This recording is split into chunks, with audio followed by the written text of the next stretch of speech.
My husband and his mother, according to his words, wanted to squeeze all the money out of this situation, and that situation was me. It all started on a random Tuesday. I was running into Whole Foods to grab some of their overpriced, but weirdly addictive rotisserie chicken. I wasn't planning on being there more than 10 minutes. But then I saw this guy, tall, kind of scruffy, but in a charming way, arguing with one of the managers near the front doors. At first, I thought he was just another entitled customer. But the more I listened, the more it became clear the manager was the one being a jerk. Apparently, the guy, his name was Travis, as I'd find out later, had parked in one of those Whole Foods customers-only spots, but he wasn't seen coming into the store right away. The manager was acting like he'd committed a felony, basically yelling in his face about how this wasn't public parking. The guy stayed surprisingly calm, tried to explain he was on the phone with his mom before coming in, but the manager just kept escalating it. I don't know what came over me, but I stepped in. Maybe it was the way Travis kept his cool, or maybe I just have a thing for underdogs getting unfairly chewed out in public. I said something like, "Hey, he's clearly a customer. You don't need to humiliate the guy in front of everyone." The manager gave me this death glare and stomped off muttering about entitled millennials. Whatever. Travis turned to me and gave me this sheepish smile. "Thanks for that," he said. I was starting to wonder if I was in some weird hidden camera show. I laughed and said, "Nope, just Whole Foods." And that's how we ended up walking through the store together, talking. He had this goofy sense of humor, nothing too over the top, just enough to make you feel like everything he said could turn into a joke. I found myself lingering in the snack aisle just to keep the conversation going. At checkout, he turned to me and said, "You want to grab coffee or something? I feel like I owe you a thank you drink at least." I hesitated for a second, not because I didn't want to, but because I hadn't been on a proper date in a while and the idea of doing it with someone I met 5 minutes ago in a grocery store felt a little surreal. But I said yes, and I'm glad I did. We walked over to this cafe a few blocks down, one of those hipster joints with mismatched furniture and names for drinks that made no sense. He ordered something called a lavender fog, and I went with my usual vanilla latte. We found a little corner booth, and before I knew it, we were talking like we'd known each other for months. I told him about my job. I work in pediatric occupational therapy, and he genuinely seemed interested, not just nodding along, but asking real questions. He told me he was a freelance photographer, mostly shooting weddings and events, but hoping to branch out into editorial work. We swapped the usual stories. Worst job we ever had. His was being a singing waiter, mine was at a dog groomer's during flea season. Weirdest family member, best road trip story. I remember thinking, this is so easy. Too easy maybe. Which is exactly when things got awkward. A girl walked into the cafe. She had that kind of presence that made the air shift when she entered. Tall, blonde, expensive-looking sunglasses pushed up into her hair like a headband. She glanced around the cafe, saw us, and froze. "Travis?" she said, walking over. Travis stiffened. Hey, Jen." Jen. The name hit me like a splash of cold water. I didn't know who she was, but from the way Travis's eyes darted and the tightness in his jaw, I knew it wasn't good. "Can I talk to you for a second?" she asked, ignoring me completely. Travis looked at me, then back at her. "I'm kind of in the middle of something." She gave a little laugh that wasn't funny. "It'll just take a minute." Now, if this were a movie, I'd probably storm out or throw coffee in someone's face. But I stayed put, trying to keep my face neutral as he got up and followed her to a spot near the door. They talked in hushed voices, but I caught enough to get the gist. She was an ex. And not just any ex, an ex he'd broken up with, like, a week ago. He came back looking like someone who just got caught sneaking out of detention. "Okay," he said quietly. "I swear I wasn't trying to be shady. We broke up last week. I didn't expect to see her here." I just stared at him. "You didn't think that was worth mentioning? Even in passing?" He rubbed his face. "You're right. I should have. I didn't want to screw this up, and now I totally did." I didn't say anything at first. My coffee had gone lukewarm. I wanted to believe him. I really did. But part of me felt stupid for thinking this meet cute was anything more than a mess waiting to happen. He looked so genuinely disappointed in himself that I didn't walk out. We finished the coffee in weird, awkward silence, and then I left. He texted me later apologizing, saying he understood if I never wanted to talk again, but he really hoped I would. And honestly, I don't know. Maybe I will. Maybe I won't. But I'll tell you this much. Next time I step into Whole Foods, I'm parking really, really far away. Travis started texting me the very next morning after we met. It wasn't anything over the top or dramatic. Just a simple, "Good morning, Marissa. Hope your day starts off easy," kind of message that made me smile before I'd even had coffee. At first, I chalked it up to post-date politeness, something people do in that early stage when you're still figuring out if you're going to ghost each other or end up dating for real. But the messages didn't stop. He kept checking in, asking about how my workday was going, telling me about whatever shoot he was doing, sometimes even sending a picture of his lunch with some funny caption like photographer's diet, one sad sandwich and a gallon of coffee. A few days in, he started asking about my favorite foods, randomly, like he was building a mental list. One day it was, "Are you more of a tacos or pasta kind of person?" Another time it was, "If you had to eat one dessert for the rest of your life, what would it be?" I didn't really think much of it at first, but it became a thing. Every couple of days, a new question. Pineapple on pizza, yay or absolutely not? Chocolate chip cookies, soft and chewy or crisp? He wasn't just asking to ask, he remembered the answers. When I mentioned once that I love pistachio ice cream, he brought it up the next week and said he'd found this small batch brand he wanted me to try. By the third date, I was already looking forward to seeing him in a way that felt dangerous. Not in a bad way, just in that warm stomach, can't stop smiling kind of way that hits you when things are still new and full of possibilities. He picked me up that evening wearing this navy blue button-up that made his eyes look almost gray. We went to this little Italian place that had fairy lights strung across the ceiling and candles on the tables, the kind of cozy, tucked-away restaurant that somehow makes everything feel a little more intimate. After we ordered gnocchi for him, seafood risotto for me, he reached into his jacket and pulled out this tiny black box. I kind of froze, because that's not something you expect on a third date. I think I actually said, I didn't bring anything for you, before I even realized how weird that sounded. He laughed, pushed the box across the table, and said, "It's nothing big. Just saw it and thought of you." Inside was a silver pendant on a thin chain, with the letter M in this simple, pretty script. Not fancy, not dramatic, just thoughtful. I remember staring at it for a second too long because I couldn't figure out what to say. Nobody had ever given me something like that before, especially not someone I'd only known for a couple of weeks. "You don't have to wear it," he added quickly, probably sensing my hesitation. "It's not a statement or anything. I just thought it was nice." But I did wear it. I put it on right there at the table, and I remember how his eyes lit up when I did. The rest of the night felt even easier than the first two dates. We talked about family, about where we grew up. He was from Maine, small town, lots of winters, and not a lot of stoplights.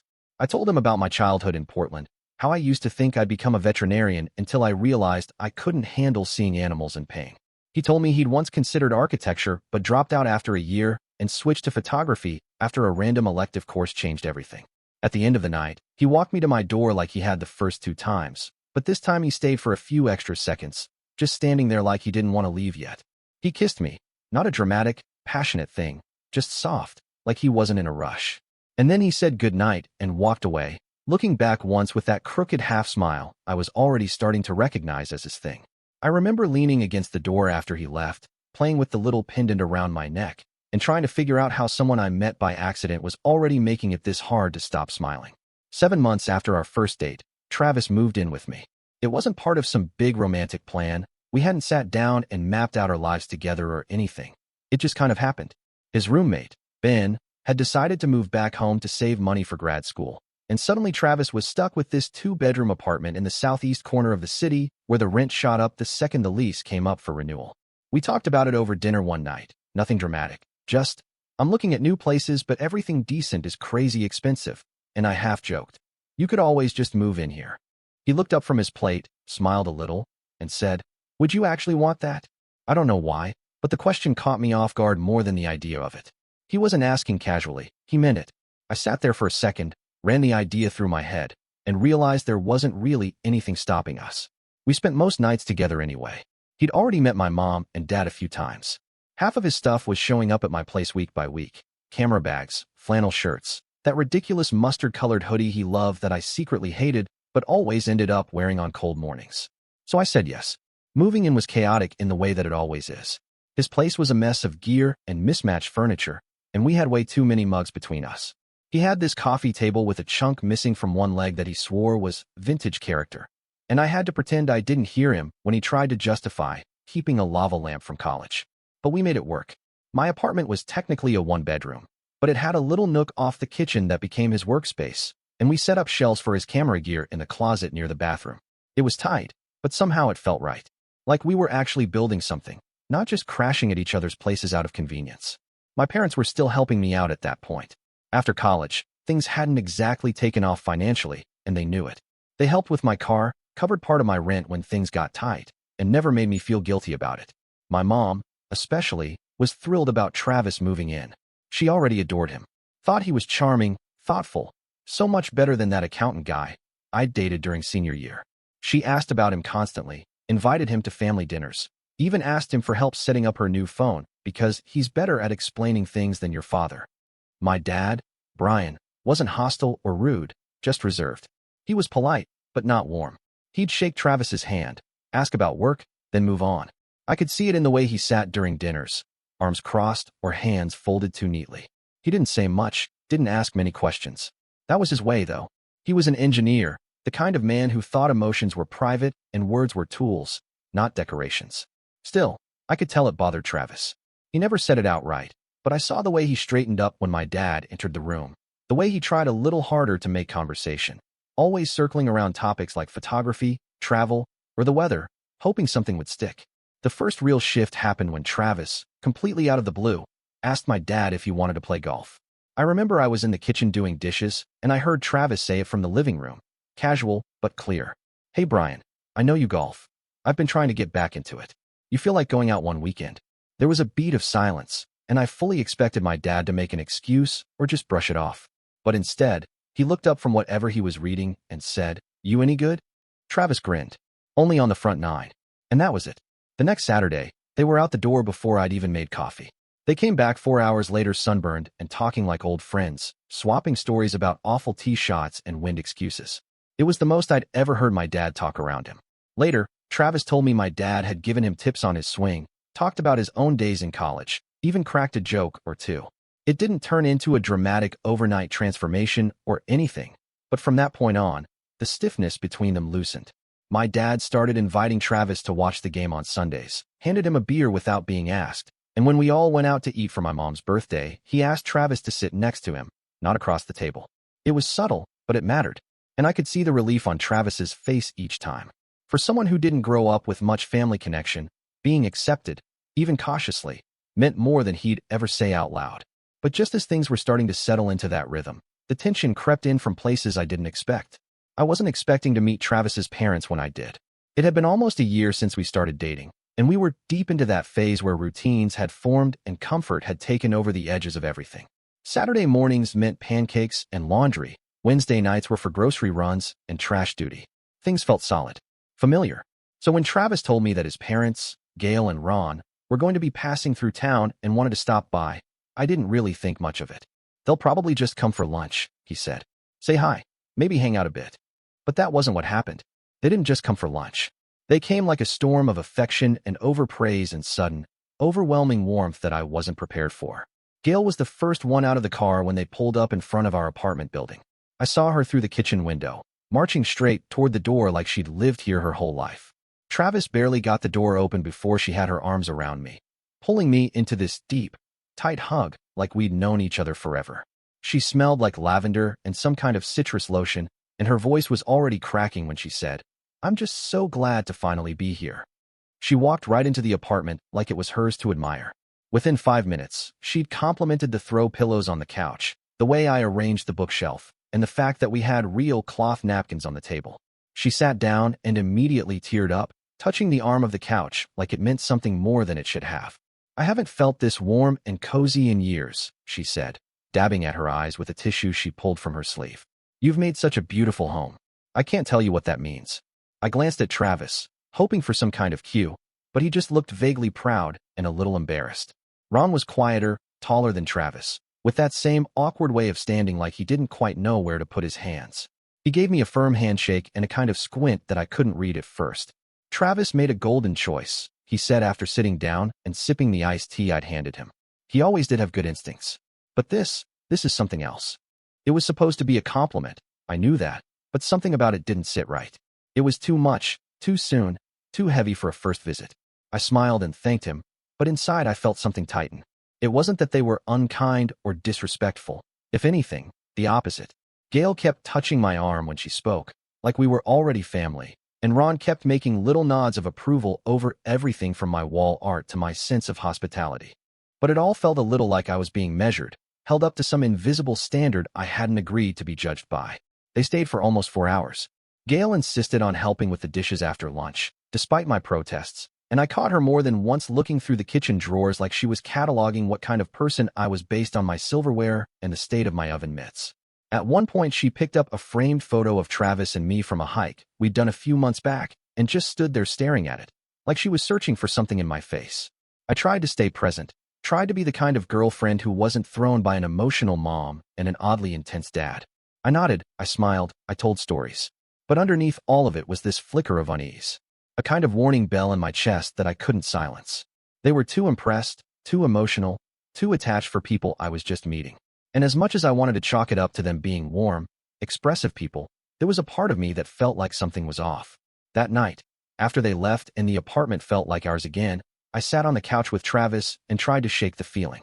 He was scrolling through photos he'd taken of them during their visit, smiling to himself. "They loved you," he said, not looking up.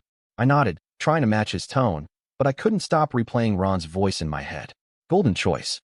Like I was some perfect answer to a problem I hadn't even been told about. I didn't say anything else that night, but that was the first time I felt that knot in my stomach. The first tiny shadow of anxiety that something deeper might be sitting just beneath the surface. It started subtly, just little comments here and there, things that didn't feel like red flags at the time but left a strange aftertaste. Travis had always been charming in that laid-back, easygoing way. He didn't push too hard, never raised his voice, and most of the time, he made me feel like I was the center of his world. But somewhere around the 1-year mark, his tone started to shift, not all at once, but gradually, in the way that water rises without you noticing it until your feet are already soaked. The first time I noticed something off was during a conversation with my mom on speakerphone. We were talking about how my dad had covered the cost of a minor car repair, just something with the brakes, nothing huge.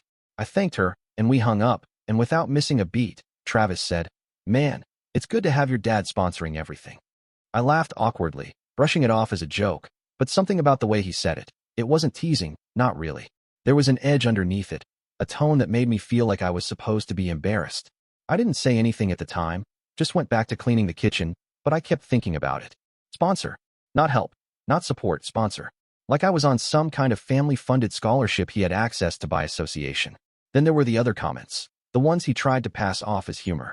We'd be curled up on the couch watching some dumb cooking show, and out of nowhere he'd say, "You know, I did hit the jackpot with you." I'd smile and say something like, "Oh yeah? Because of my amazing risotto skills?" And he'd respond with, "Well, that, and the sweet financial situation." Again, it was always followed by a laugh or a nudge, like I wasn't supposed to take it seriously. But the thing is, he never made those jokes when we first started dating. Back then it was all about how I made him feel calm, or how he loved that I remembered to buy the weird almond milk he liked. The focus was on us. Lately, though, it felt like I came bundled with perks, like I was the full girlfriend experience with optional premium upgrades, all courtesy of my dad's wallet. It didn't help that he started asking about my dad's work with an almost aggressive level of interest. Whenever my dad mentioned business, contracts, clients, anything that sounded vaguely impressive, Travis lit up. He'd lean in, ask follow-up questions, repeat phrases like he was trying to memorize them for a test. "What kind of return do you usually see on those deals? You ever think about branching into something international?" It wasn't subtle. My dad was polite but visibly confused, especially because Travis never talked about his own plans anymore. That was another thing, how quickly the photography hustle faded into the background. When we first met, he was always going on about shoots, edits, galleries, pitching to magazines. He had this big plan to build a brand, maybe even start his own studio one day. I believed in it. I supported it. I proofread his bios, helped with his website, even went with him to one of those pop-up markets to hand out business cards and pass around his portfolio. But somewhere between moving in and meeting my parents, all that momentum just stopped. He still had his gear, still took the occasional gig, but he wasn't building anything anymore. He'd say stuff like, "I've got a couple ideas I'm playing with," or, "I'm waiting for the right time to pivot." At first, I figured he was just regrouping. Everyone hits a rut. But months went by and nothing changed.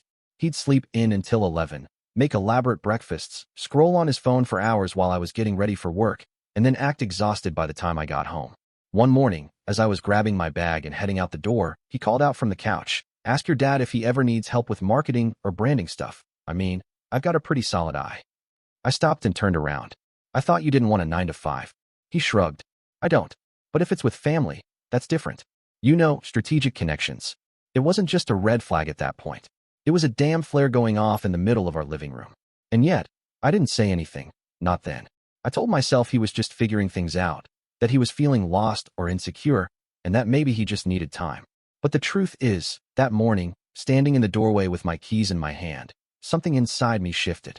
For the first time since Travis had moved in, I felt like maybe we weren't building a life together. Maybe I was just propping one up. It didn't start all at once, but like most things that sneak up on you, it began with small shifts that I almost talked myself out of noticing. The first time I felt it, Travis was in the bedroom with the door half shut, talking on the phone. I was coming down the hall with a basket of laundry, not even trying to eavesdrop, but I caught a few words through the door. He was saying something like, "No, it's comfortable here. I'm holding on for now." His voice was low, steady, almost too calm, and then I heard the sudden shuffle of him moving. When I opened the door a few seconds later, just to ask if he wanted his laundry folded or hung up, he was sitting on the edge of the bed with his phone face down and a weirdly blank expression on his face. He looked up quickly and said, "Oh hey, you need help with that?" Like nothing had happened. But something had. I couldn't explain it, but there was a disconnect. A gap between his words and the air in the room, like I'd interrupted something that didn't want to be seen. After that, I started noticing how often he put his phone down the second I walked into the room. Not just casually flipping it over like before, but actively locking the screen, sliding it under the edge of a pillow, or stuffing it into his pocket. Once, I caught him deleting something off the screen before he even realized I was in the doorway. He smiled too quickly and said, "Just clearing out junk mail." But his hand didn't come off the phone for another 5 minutes. And it wasn't just the hiding. There were other phone calls too, conversations I wasn't supposed to hear. Late at night, when I was brushing my teeth or getting ready for bed, I'd hear his voice quietly echoing from the living room. Once, I crept down the hall and heard him again talking to his mom. His tone was clipped but gentle, too rehearsed, too careful. "I'm doing what I can," he whispered once, just low enough that I had to hold my breath to catch it. "It's a good setup. I'm just keeping it steady until I figure out the next move." I froze. Next move? What next move? When I stepped into the kitchen like I was just grabbing water, he immediately switched to small talk. Weather, photography, asking about some tripod he'd seen online like that was what the call had always been about. That night, I lay awake next to him, staring at the ceiling. He was asleep, or pretending to be, breathing slow and even like nothing was wrong. But I couldn't shake the words I'd heard. "I'm holding on for now. I'm keeping it steady." It was like he was playing a role, and I'd just started to see the cracks in the performance. After a week of these shadowy phone calls and the growing feeling that something was slipping just out of reach, I did something I'm not proud of. One night, while he was in the shower and his phone buzzed on the nightstand, I tried to pick it up, just to look, just to see who he was talking to. But it was locked tight, fingerprint and passcode both enabled, and the messages were hidden from the lock screen. I'd never tried to go through his phone before. I hadn't needed to. But now it felt like that device held a part of him I wasn't allowed to know. So I made a decision that still makes my stomach turn when I think about it. I downloaded a basic voice recording app on my old phone, the one I hadn't used since upgrading. I tucked it into the drawer in the kitchen where he usually took calls when he thought I wasn't around. I turned the mic on and left it running during the times I'd catch him talking softly in the evenings, when I'd make an excuse to take a long shower or run out to grab something from the store. It felt wrong, like I was crossing a line I never thought I'd have to even consider. But I needed to know if the person I'd built a life with was actually living that life with me, or just passing time. The first few recordings were nothing. Talk about errands, a reminder to send something to his aunt, small talk with friends. But on the third one, there it was, his voice, low, calm, and unmistakably talking to his mother.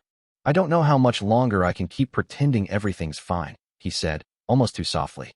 "It's not bad here, it's just, I can't build anything in this situation. But she trusts me, and that makes it easier." There was a pause. I heard his mother's voice, faint but clear. "Well, if she's the bridge, you hold on to it. Until you cross, or until it collapses." Travis didn't reply right away. When he did, it was quieter. "I will. I'm being careful." The recording ended a few minutes later, but I sat there in the dark with the phone in my hand for over an hour, not sure what part hurt more, the confirmation that my instincts had been right, or the fact that I'd wanted so badly for them to be wrong. It was a Sunday, one of those mild spring evenings where everything feels deceptively calm, like life is giving you a soft landing before the crash. We were at Travis's parents' house, Gail and Ron's place, just outside the city. One of those cookie-cutter neighborhoods with manicured lawns and stone paths that curved too perfectly around garden beds. Gail had invited us over for dinner. Nothing fancy, she'd said. Just a roast and some homemade pie. Travis insisted we go. He said it would mean a lot to them. I was already carrying around the weight of what I'd heard on those recorded phone calls, but I hadn't confronted him yet. I wasn't ready. I didn't have the full picture, and part of me, some desperate, aching part, still wanted it to all be a misunderstanding. So I said yes. I brought the pie. My own recipe, honey bourbon pecan. I set it down on their sideboard next to the clinking stack of mismatched dessert plates. Dinner was normal on the surface. Gail fussed over everything, offered wine like it was her mission in life, and Ron kept nodding along to whatever Travis said like it was gospel. They laughed at the right times, complimented the roast, even brought up my job and called it noble, which somehow made me feel smaller rather than flattered. I had my phone in my back pocket, and as we were clearing dishes, I stepped away and casually placed it on the side table near the dining room. I didn't say anything. I just opened the voice memo app, hit record, and slipped back into the kitchen to slice the pie. There's a narrow partition between the kitchen and the dining room. Half wall, half shelving unit, lined with porcelain knickknacks and fake ivy. From where I stood, I could hear everything but not see them, and they couldn't see me. I had just finished placing the first slice onto a plate when I heard Travis's laugh. It was light, careless, familiar, but what followed wasn't. "She's convenient," he said, voice low but clear. "Her dad's money gives me peace of mind while I decide what I want in life. I'm going to stay until I've squeezed it all out." My hand stopped moving. My chest tightened so fast it felt like the air had been yanked out of the room. The pie knife clinked softly against the plate, but no one noticed. They didn't know I was standing there, didn't know I was listening. Then Gail's voice chimed in, unbothered, like this was just a casual family update. "Just don't get her pregnant." The sound of wine being poured, another laugh, maybe Ron's. And then Travis again. "Do you really think you'll be tied to her father forever?" My ears were ringing. My face burned hot and cold all at once, and I had to grip the counter to keep from collapsing. The entire room blurred around me. The tiled backsplash, the smell of roasted rosemary, the weight of betrayal I hadn't even fully unpacked yet. It wasn't just what he said. It was how easily it came out of him. No shame, no hesitation. Like this had always been the plan, like I was a phase of convenience, not a partner, not a person. I had never felt so stupid in my life. I stood there for another minute, long enough to hear Gail make a joke about designer grandkids and how she was too young to be a grandmother.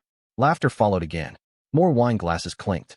I quietly turned off the recorder, slid the phone back into my pocket, and walked out with the pie like nothing had happened. I smiled. I set it on the table. I asked who wanted whipped cream. I don't know how I did it, how I kept my voice from shaking, how I didn't throw the whole thing in his face right there. But I did. I stayed. I ate a bite. I even nodded when Ron said it was damn good pie. The entire time I sat there, I could feel the words playing on a loop in my head. "She's convenient. I'm going to stay until I've squeezed it all out." They didn't just talk about me like I wasn't in the room. They talked about me like I wasn't real. Like I was an account to drain, a plan to ride out. Something useful, but temporary. When we finally left, Travis kissed the top of my head at the door and said, "Thanks for coming, babe. They really like you." I nodded, got in the car, and stared out the window the entire drive home, hands clenched in my lap. That was the night I knew. I didn't have questions anymore. I had answers. Cold, brutal, undeniable answers. And I wasn't about to ignore them. Not anymore. I didn't say a word that night. Not on the drive home. Not while we brushed our teeth side by side. Not when Travis kissed me on the forehead and curled up beside me like nothing had happened. I lay there in the dark, staring at the ceiling, listening to the even rhythm of his breathing, feeling like I was lying next to a stranger. And in some ways I was. Whatever version of him I thought I had, whatever softness or sincerity I had convinced myself was real, it wasn't. He'd made that perfectly clear. The next morning, I didn't cry. I didn't shout. I made coffee like I always did, and I even kissed him on the cheek when he left to meet a friend for brunch. Then I got in my car and drove straight to my parents' house. My mom was folding laundry when I walked in, and all I said was, "I need to show you something." We sat at the dining table, just the two of us, the morning sun slanting in across the floor, and I pulled out my phone and played the recording. She didn't say anything at first, just sat there with her hands resting flat on the table, her eyes locked on some invisible point past my shoulder. When Gail's voice came in, "Just don't get her pregnant," my mom let out a sound that was more breath than voice. When it ended, she turned to me with this terrible, stunned look and asked quietly, "How long have you known?" "Not long," I said, "but long enough." She nodded once, like she was putting away the shock as quickly as it came. And then she said, "Okay, let's take care of this." That evening, I showed the recording to my dad. I waited until after dinner, until the house was quiet and he was in his office going over some reports. I walked in, sat down, and handed him the phone. I didn't say anything while it played. He didn't interrupt or ask questions. He just listened, completely still. When it ended, he sat back in his chair and looked at me, not with anger, but with something sharper, colder. The kind of focus I'd only ever seen when he was deep into solving a problem no one else could crack. Good, he said. Now we act. And that was it. No dramatics. No wasted energy on rage. Just action. The first thing he did was call the building manager. Within 20 minutes, we had the lease reissued under my name only. Travis's name was removed entirely, effective immediately. My dad handled it like he was closing a deal. Calm, firm, unshakable. I didn't even have to speak. Then we went through the rest of the logistics. The car insurance, which my dad had been covering since I graduated, was adjusted. Travis's name and access were removed that same night.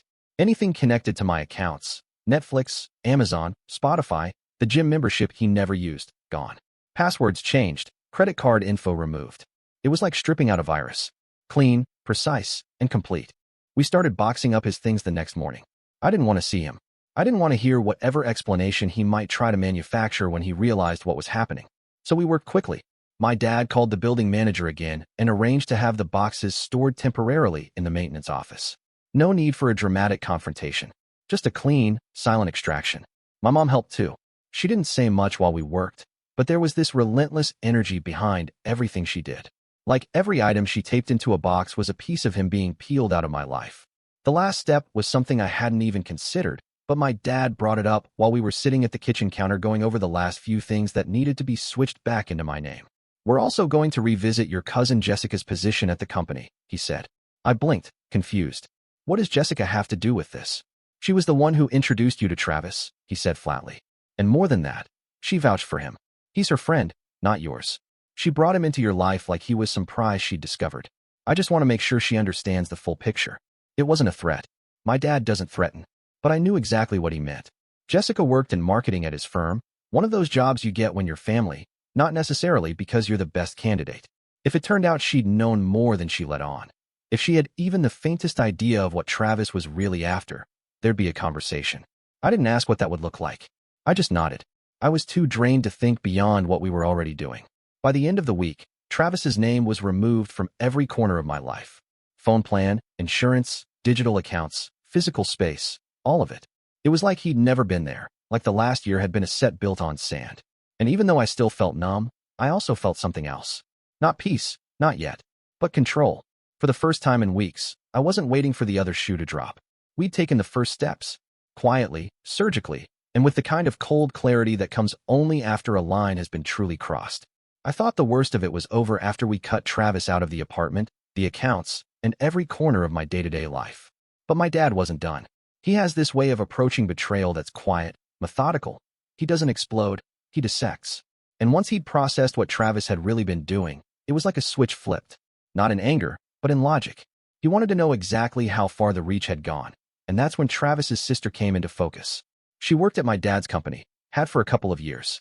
It was a comfortable position in the corporate development team, something she got not because she was the most qualified, but because, as my dad had once said, she was family adjacent. Jessica, my cousin, had referred her, and the hiring decision had been a quiet favor. It wasn't nepotism, not outright, but it was one of those unspoken arrangements that businesses sometimes make for the sake of appearances and family pressure. I had never thought much about her before. She was quiet at office parties, kept to herself, never caused problems as far as I knew. But now, with everything we'd uncovered about Travis, my dad started asking more questions, ones I hadn't even considered. How much did she know? Had Travis's attitude about my family's money started with him, or was it something reinforced by his sister? It didn't take long for my dad to get answers. He didn't accuse anyone of anything. He just started pulling data, emails, project logs, department performance reviews. When he laid it all out for me one night at the kitchen counter, it was like watching someone present a case file. She's not doing her job, he said plainly. Her output is a fraction of what her position requires. She's been skipping internal deadlines, pushing work onto junior staff, and padding her hours. Nothing dramatic, nothing that screams fraud, but enough to raise red flags. I stared at the printouts, at the charts and timelines and internal feedback summaries. I didn't know what to say. I had never really known her, not beyond her last name and the polite nods we exchanged once a year at holiday dinners. But apparently, she'd been riding the same wave as her brother. Comfort without commitment, presence without performance. My dad didn't fire her. He doesn't do anything impulsively. But he prepared a packet for HR, flagged her for a full personnel review, and submitted a formal recommendation to optimize the role. which I knew was corporate speak for restructuring it in a way that would either force her to step up or quietly exit. "This has nothing to do with you," he said when he handed the file over to his HR director. "It's a matter of business accountability." But I knew better. It had everything to do with me. Because in his mind, Travis hadn't just lied. He had used me. He had wrapped himself in our family's resources, leaned on every financial advantage we provided, and then laughed about it behind our backs. And that meant anyone connected to him, anyone who had possibly been in on the joke, was going to be reviewed just as closely. I didn't argue. I didn't try to stop it. Part of me still felt sick about the whole thing, about the fact that I had missed all the signs, that I had defended Travis even when the first cracks showed. But I wasn't about to defend someone else in his orbit who had possibly done the same thing on a different scale. It wasn't revenge. It was cleanup. And my dad made sure no detail was left untouched. The first message came late at night, just after midnight. I was lying in bed, finally starting to believe that maybe the hardest part was behind me. The apartment was quiet. My name was the only one on the lease now. His things were gone, and the locks had been changed. But then my phone buzzed. I picked it up expecting something mundane, a calendar notification, or one of those useless app alerts. Instead, it was a message from an unknown number. It read, "Nice move with the code. Real mature." That was all. No name, no threat, but I knew exactly who it was. That night was the start of something I hadn't prepared for. I'd handled the logistics, the accounts, even the legal threads. But I hadn't expected Travis to unravel the way he did. After that first message, they started coming in waves. Dozens of texts, sometimes all within minutes of each other. They shifted in tone constantly, some begging, some accusatory, some cold. One moment he was writing things like, "I miss you. I know I screwed up, but we were real." And the next it would switch to, "You've ruined everything. Do you think your dad can protect you forever?" He used new numbers each time I blocked one. Sometimes he'd pretend to be someone else just to get me to open the message. Once it was, "Amazon delivery update." And another time, "Your bank account has been flagged." But when I opened them, it was always him. Always the same obsessive spiral. He started reaching out on social media next. My DMs filled up with throwaway accounts. New usernames every day. Some of them were carefully worded apologies, filled with phrases he used to say when we were good, as if he could crawl back into my memory and make me question myself. Others were twisted versions of our past, lies dressed up as confessions. "You never really saw me, not the real me," he wrote once. "You liked the version I played for you, and now you're mad that I dropped the act." When I didn't respond, he turned to my friends. I started getting messages from people I hadn't spoken to in months, college friends, co-workers, even an old roommate from years ago. They all said the same thing. "Hey, I got a weird message from some guy named Travis. Are you okay?" He told them I'd lost my mind, that I was having some kind of breakdown, that I was being manipulated by my father, that I needed intervention. He used that exact word, intervention, like I was spiraling, like he was the concerned one, like this was some tragic misunderstanding he was trying to fix from the outside. He even told one of my coworkers that I'd been abusing prescription meds and making up stories about him, that I was not safe and someone should check in on me. I found out because HR flagged it after he messaged the company's public contact form pretending to be a concerned acquaintance. I wish I could say I handled it with grace, but the truth is I didn't sleep much. I kept my phone on silent and my curtains drawn.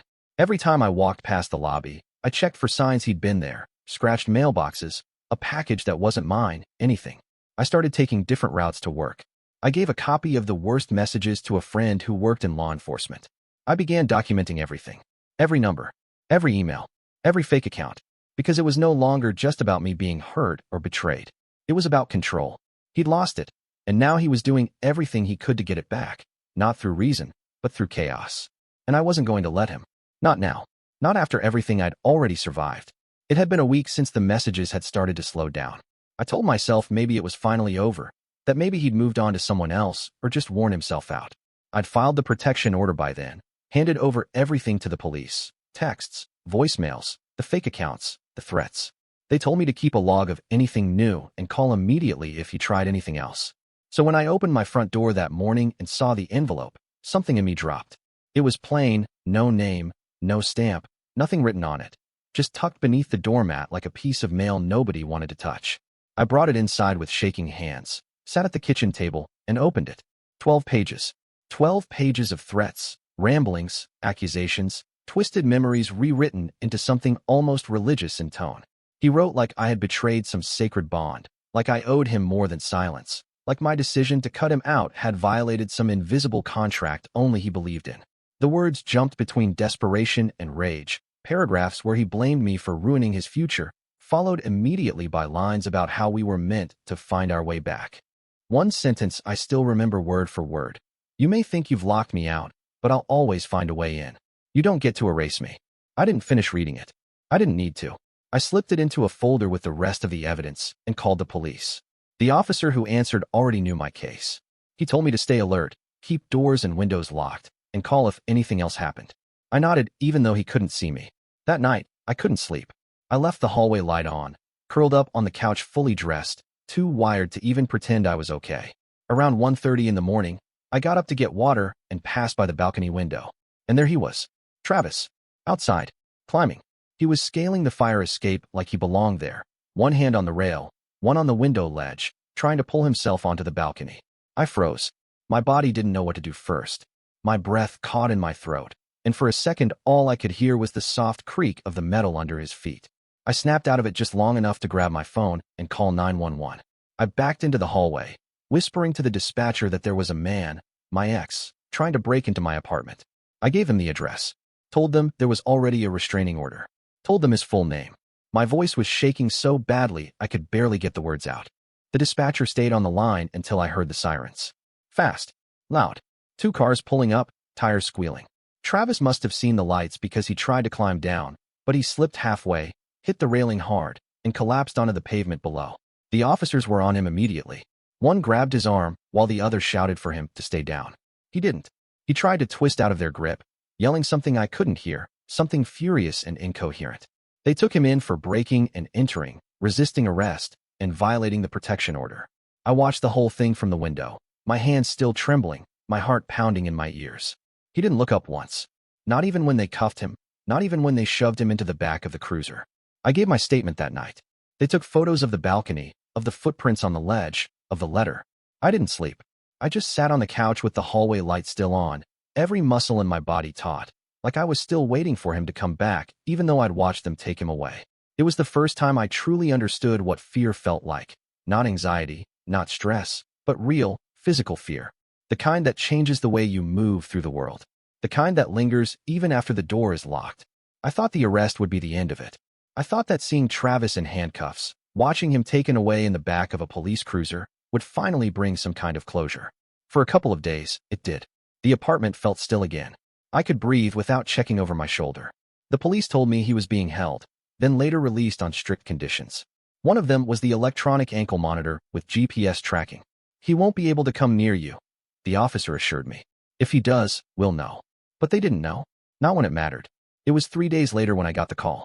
I was at my desk at work, trying to focus on a spreadsheet I couldn't even read, when my phone lit up with the department's number. The officer didn't waste time. He removed the bracelet. Those were his exact words. Not escaped. Not vanished. Just calmly, plainly. He removed the bracelet. I didn't even know that was possible. I thought those things were secure, tamper-proof. I thought someone would be watching. He left it in a parking garage downtown. The officer continued. "We've lost signal. His phone's off. We don't know where he is." For a few seconds I just sat there, completely numb. My chair felt too small. The air too thin. Then I asked the only question that mattered. "What do I do?" He told me the safest thing was to disappear. Just for a little while. Get out of my apartment. Get somewhere with people, preferably with security or surveillance. "Your parents' place is ideal," he said. "We'll send a unit to monitor the area. It's precautionary, but we don't want to take chances." I left that afternoon with nothing but a backpack. I didn't even go home. One of the officers met me outside the building and drove me straight to my parents' house. My mom had already pulled out the guest room linens. My dad had a lock company come by before I arrived to upgrade the front door and every window. It was all moving so fast, like a drill they'd rehearsed and never wanted to use. The first night there, I didn't sleep. I lay in bed with the door shut, listening to every sound. Cars on the street, branches tapping the windows, the low hum of the central air. Every creak sounded like a threat. Every shadow stretched too long. The officers checked in every few hours. Unmarked car parked a block away, just in case. But none of it helped. I couldn't stop picturing Travis, what he'd look like with his face pressed to the glass, watching. What he'd say if he caught me in the driveway, alone. Whether he'd still try to smile when he got close. I started keeping the curtains drawn. I left lights on even in the daytime. I wouldn't walk anywhere without checking every corner, every parked car, every set of footsteps behind me. My dad installed cameras, floodlights, motion sensors, alarms I couldn't stand the sound of but needed anyway.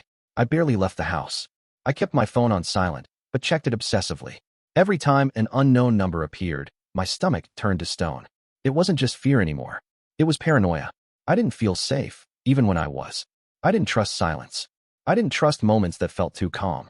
My brain kept trying to prepare me for what might come next. I'd stand at the kitchen window at 2 in the morning holding a mug of tea I never drank, eyes scanning the yard, waiting for something I couldn't even define. Everyone around me kept saying it would pass, that he couldn't stay hidden forever, that eventually he'd make a mistake and they'd catch him. And maybe they were right. But in the meantime, I was stuck in a version of my life where nothing felt like mine. My space was gone. My routine was gone. My sleep, my privacy, even my sense of being safe in my own skin. It had all been shredded by one man who didn't know how to let go. And even though he was out there somewhere, and even though the law was supposedly looking for him, all I could think was, what if he finds me first? It didn't happen overnight, but at some point, the fear stopped controlling me. Or maybe I just got tired of living like I was under siege. After weeks of looking over my shoulder, jumping at every unknown number, and pacing around my parents' house like a trapped animal, something inside me hardened. I wasn't going to wait for him to be caught. I wasn't going to let my life sit in pause mode until someone else told me I was safe. If Travis had spent so long trying to tear my life apart, then I was going to spend every ounce of strength I had putting it back together on my terms. The first step was full legal protection. My lawyer helped me file a permanent restraining order with updated details about the GPS monitor, the threats, the fire escape, everything. I submitted every piece of evidence I had: audio recordings, screenshots, written logs, the letter he left under my door. The judge didn't hesitate. It was approved within the week, and this time, it came with real teeth. He was now legally barred from coming within 500 feet of me, my family, or even my workplace. Any violation would lead to felony charges. After that, I moved. Quietly, without telling anyone outside my parents and a few trusted friends. I found a new apartment in a building across town, one with a secure front entrance, gated parking, and a live-in property manager. I changed the name on the mailbox, requested my mail be rerouted through a private P.O. box, and filed all the paperwork to make sure nothing with my address could be traced publicly. I blocked every number I didn't recognize, deleted old contacts, switched out my phone, and got a new number entirely.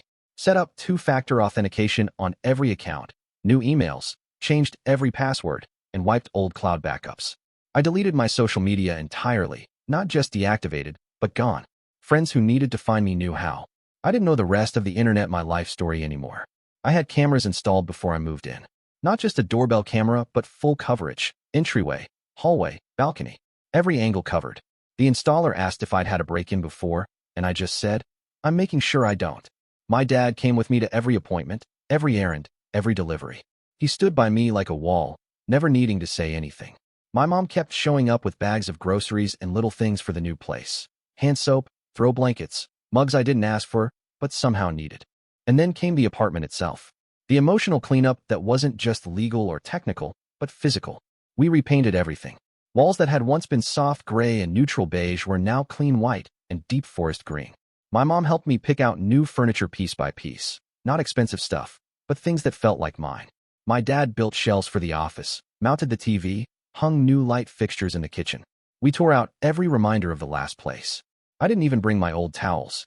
I left them behind with everything else I didn't want to touch again. There was a day when I sat on the floor of my new living room, surrounded by flattened cardboard boxes, and just let myself breathe. For the first time in months, the silence didn't feel threatening. It felt like space, like safety. I wasn't waiting for a noise at the door or checking the hallway camera every 5 minutes. I wasn't jumping at shadows or flinching when the buzzer rang. I had taken every ounce of control I could, and while I couldn't undo what had happened, couldn't unhear those words from the fire escape or unread that letter, I had done the one thing he never thought I would. I rebuilt, stronger, smarter, without him. And this time, there was no version of me left that he could reach. Sometimes I still think about that night at his parents' house. The pie, the partition wall, the way their voices drifted so casually through the air like they weren't talking about a real person. I think about how I stood there, frozen, holding a dessert knife with shaking hands while they laughed about using me like I was a mattress with a credit card attached. And every time I replay that moment, I land on the same thought. I should have thrown the pie in his face. I should have marched around that wall, held my head high, and launched it right into his smug expression. Let the pecans stick to his collar and the syrup drip down his chin. Let his mother watch the crust crumble across her perfect table. Let Ron and his glass of wine freeze mid-sip as I called him out in front of the only people who seemed to think he was worth anything. I imagined the silence that would have followed, the way his grin would have cracked, the mess, the shock, the honesty of it all. But I didn't. I didn't throw the pie. I didn't scream. I didn't even blink. Instead, I walked back into that dining room and served it with a steady hand and a smile that I forged in pure survival mode. I sat at that table and let him believe for one more hour that I was still in the dark. I listened to him ask for whipped cream. I nodded along while his mother complimented my recipe. And when we left, I said thank you. Because that's what a woman is taught to do. Be polite. Be composed. Be quiet. But here's the thing. I may not have thrown that pie in his face, but I burned down everything he tried to build behind mine. I walked out of that house and built a wall he'll never scale, a life he'll never touch again. I gathered every word, every lie, every threat, and turned it into evidence. I turned fear into strategy, and heartbreak into the cleanest kind of revenge, indifference. He tried to break me quietly, thought he could outmaneuver me with charm and control. But I stayed calm. I stayed smart. And I won. Not just legally, not just financially. I won because I still have my dignity, my name, and my future. And he has nothing but a record and the bitter taste of being outplayed by the girl he thought was his soft spot. No, I didn't throw the pie, but I took everything else. And that's more than he'll ever recover from.